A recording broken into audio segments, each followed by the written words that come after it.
Do you want a delicious recipe that costs less than $1 per serving? It is so easy. You're gonna wonder why you never made this before. Welcome to my channel. My name is Joanne, if we haven't met before, and today we are gonna make a comfort food that you are gonna love. Your family's gonna come running for this.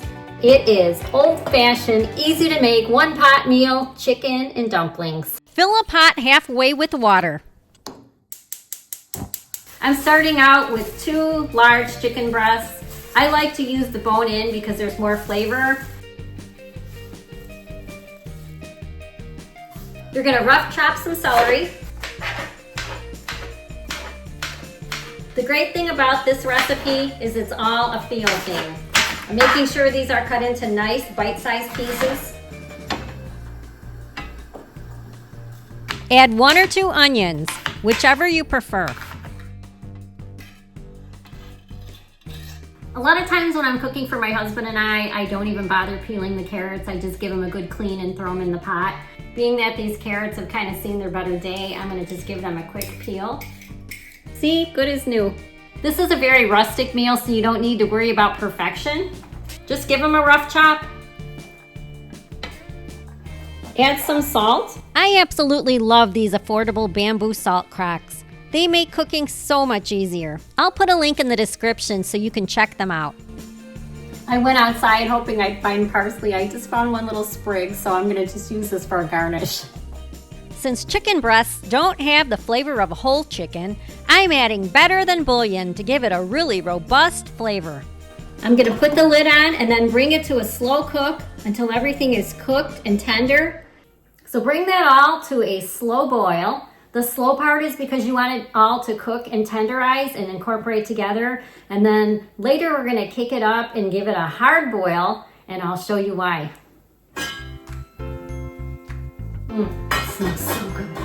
That's what I mean when I say everybody's gonna come running. I mean, when that aroma comes up, oh, it permeates the whole house. It smells so good. Next is where the magic happens. We're gonna make the dumplings. So I put some flour in a bowl. And the beauty of this recipe is that there is no recipe. It's just a feel thing. You kind of just gauge it based on how much you want. So I'm gonna start out with, I don't know, it looks like about a cup or 2 of flour. And what I'm gonna do is I'm going to crack 1 egg in and see what we got. So I've got my egg in the flour. You base it on just how it feels. I may need another egg, I'm gonna see. Pour some water in there. Don't get overzealous, just enough to kind of mix and incorporate. I'm using a fork because it breaks up the egg yolk and it also incorporates and mixes the flour with the water. I can see this is gonna need a little more water. Maybe I want this just a tiny bit looser. Just a little bit of water just to loosen it up, just a little bit more. There we go.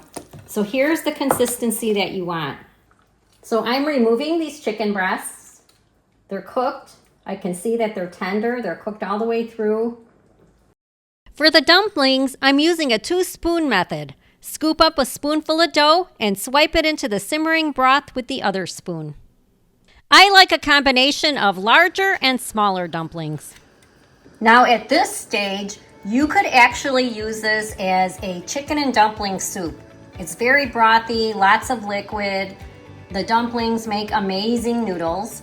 But what we're gonna do is we're gonna take it to the next level and turn it into a 1-pot dinner, chicken and dumplings with the thickened gravy. So I'm coming back and I decided that I want way more dumplings, so I'm doing a second batch. When you're adding the raw dumplings, keep them somewhat separated from the others. This is where the hard boil really helps. You can plop the dough directly into the rolling boil so that they cook quickly. They float to the top when they're fully cooked. Now I'm pulling apart the meat. It's cooled off enough to touch it. I'm using the same concept that I do with the dumplings. I like bigger pieces and smaller pieces. That way, everyone can take exactly what they want. Now I'm gonna put this flavorful meat back in the pot. We'll give this a stir. Let this cook a little longer until the broth, it turns into like a gravy. And that's the magic. The broth thickens automatically. The longer you cook this, the more the broth will thicken into a gravy. Just be careful to keep stirring so the dumplings don't burn on the bottom of the pot. Once the chicken and dumplings cool a little, this will also thicken up the broth. I was so eager to eat this that I never waited for the broth to thicken. And you might be the same way. It is just so good. So good. Spoon, fork, you really can't go wrong. This food is cozy, filling, and such a beautiful reminder that living well doesn't have to cost much. Thanks for being here with me today.